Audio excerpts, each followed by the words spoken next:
Assalamu alaikum wa rahmatullah. Today, inshallah, we're going to solve Cambridge exam, October-November 2023, paper 62. Let's start. Question 1.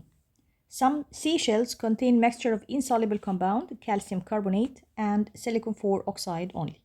Calcium carbonate react with dilute hydrochloric acid to form the soluble salt calcium chloride. Silicon 4 oxide doesn't react or dissolve in dilute hydrochloric acid.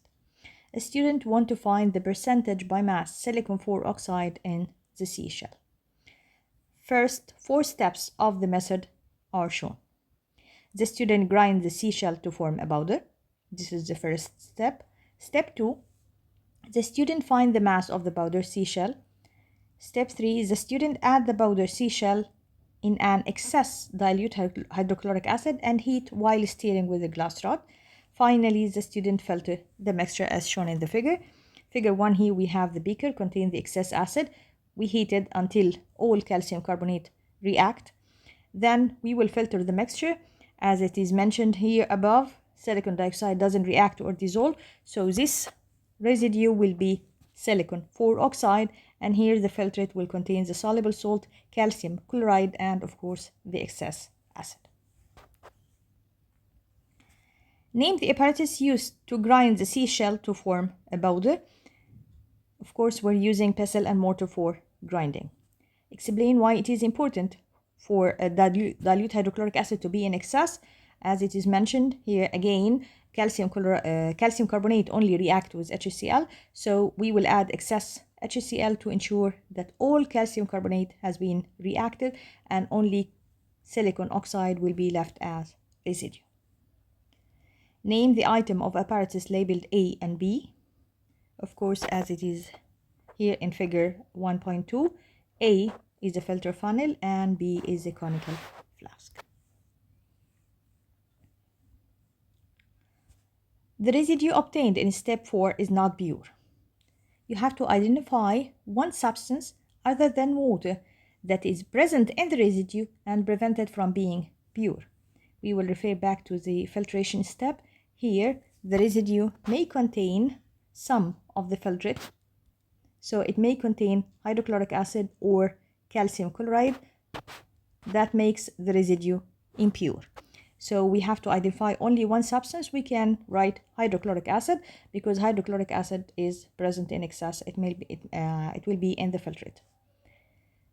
Then the student washes the residue. The student washes the residue to remove any impurities like hydrochloric acid or calcium chloride solution. So we have to wash the residue first for the residue to be pure. Then we have to make 2 additional steps to find the percentage of silicon 4 oxide in the seashell. First, we have to dry the residue to remove any water. Then we will weigh it to determine its mass. After that, we can calculate the percentage by mass silicon 4 oxide in the mixture.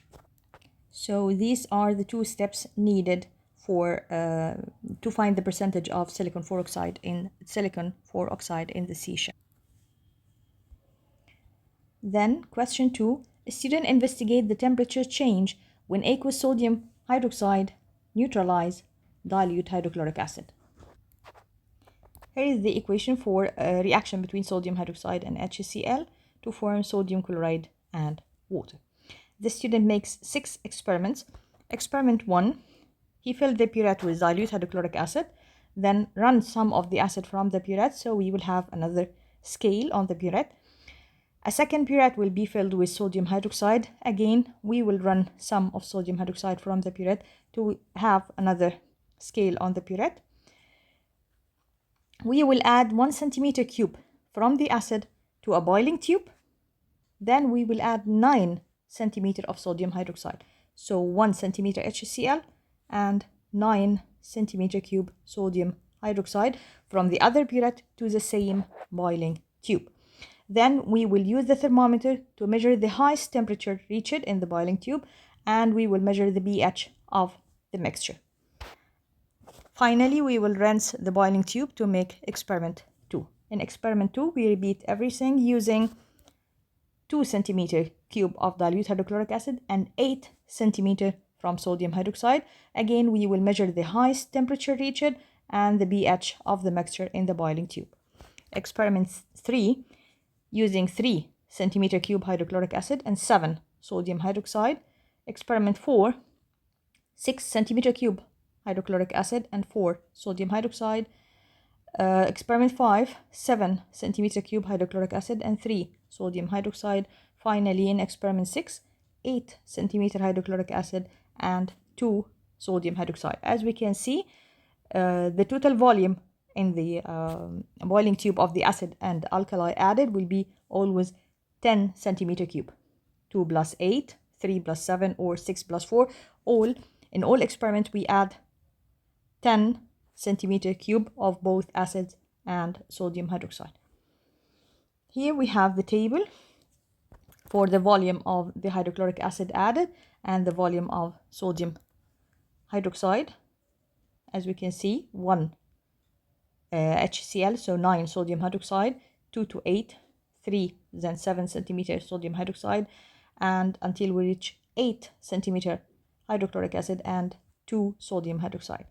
And we will record the temperature from the thermometer diagram. Here, in the first experiment, the temperature 26. Second, we have 28. Here, 30. Exactly 30. It's here. Here, 30.5, 29, and in the final experiment, 27.5.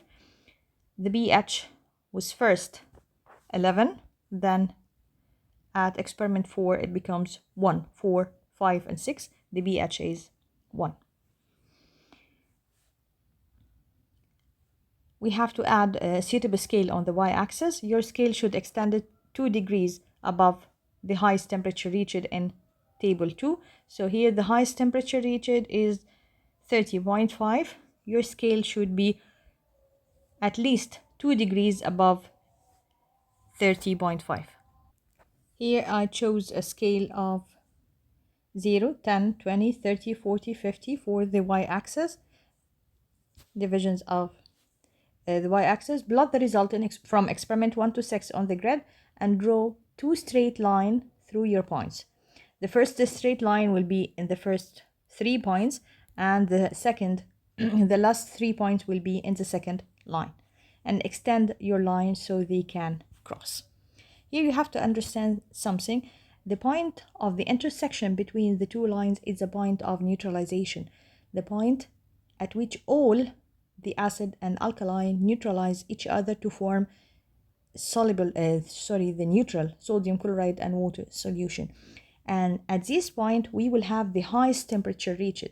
After that, the temperature will decrease because we're adding more cold solution to the neutral sodium chloride solution, so the temperature will decrease. So the highest temperature reached is the temperature of neutralization, which is the cross point between the 2 lines. So here we draw the first 3 points with the first line and the second 3 points. The point on the graph where the 2 lines cross is where all aqueous sodium hydroxide react with all dilute hydrochloric acid to form neutral solution. Use your graph to deduce the volume of dilute hydrochloric acid and the volume of aqueous sodium hydroxide that react together to produce the neutral solution. Here is the point of neutralization. We will extend a line from the cross point to the x-axis. We will have 4.5 centimeter cube of dilute hydrochloric acid, and of course 4.5 as we did in the experiment to complete the solution till 10 centimeter cube. So we add 5.5 volume of 5.5 centimeter cube of sodium hydroxide to complete the total solution to 10 centimeter cube.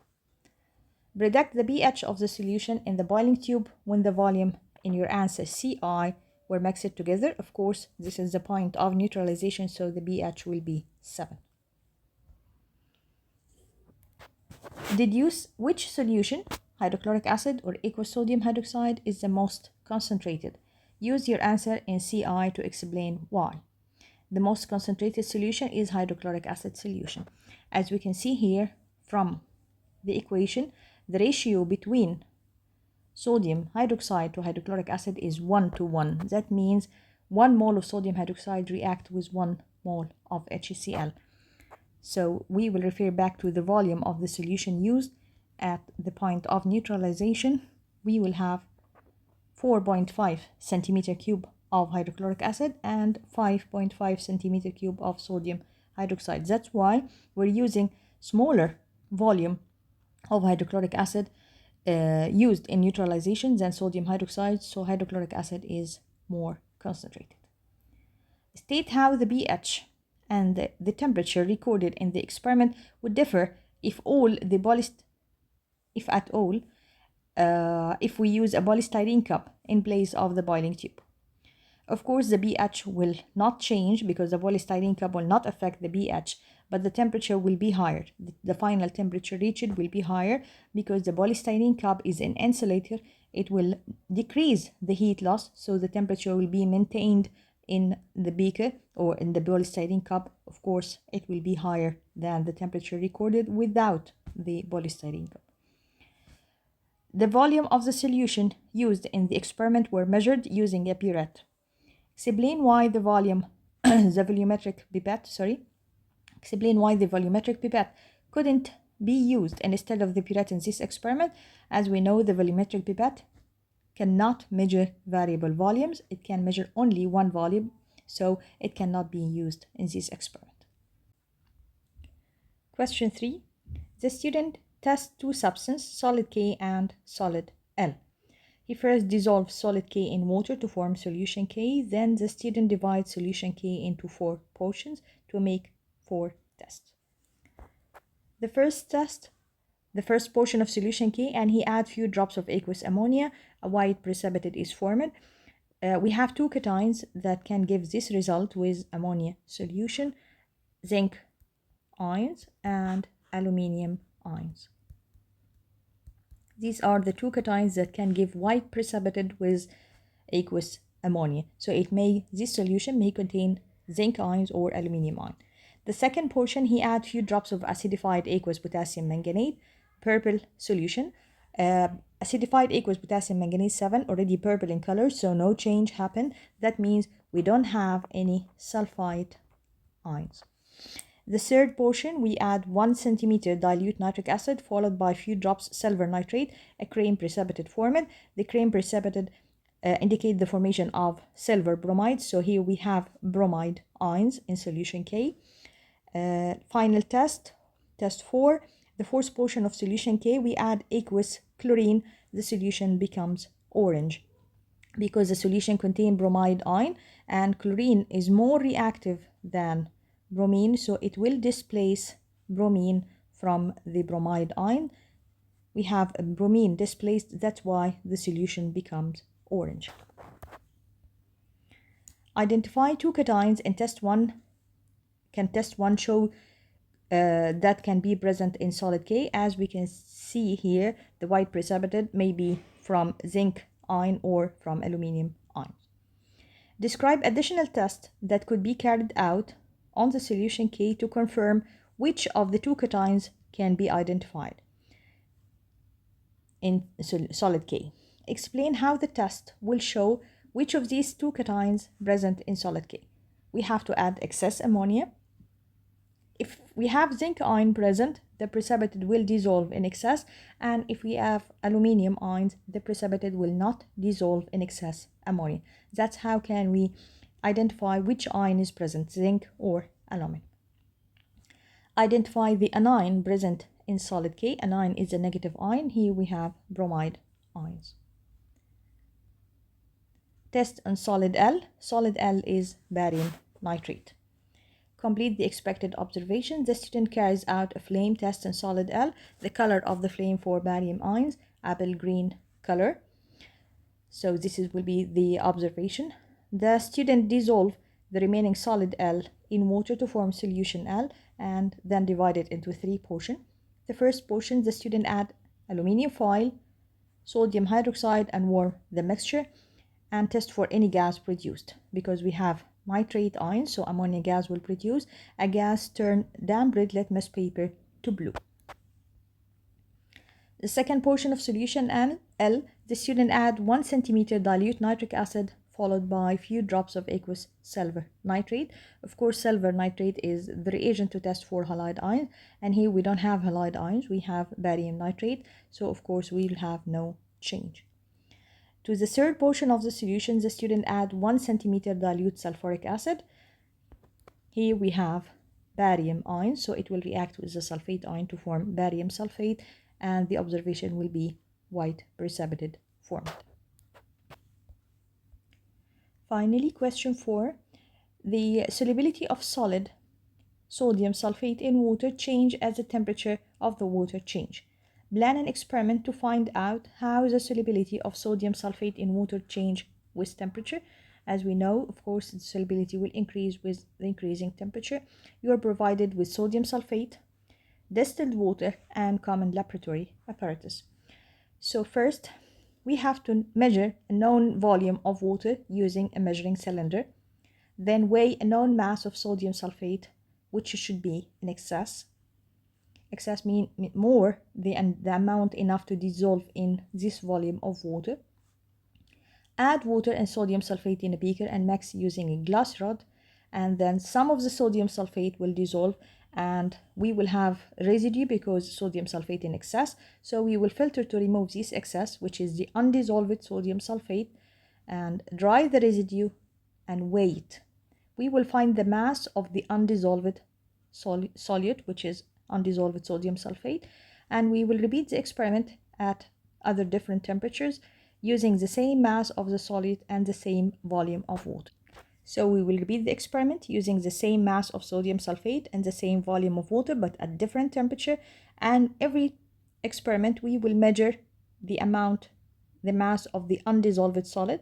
We will compare the masses of the undissolved solid. Of course, the experiment will give the smallest mass will have the highest solubility. Here we come to the end of our exam. Comment down below if you have any question. Like the video and subscribe to the channel to receive all the updates. Thank you for watching. Wish you all best of luck.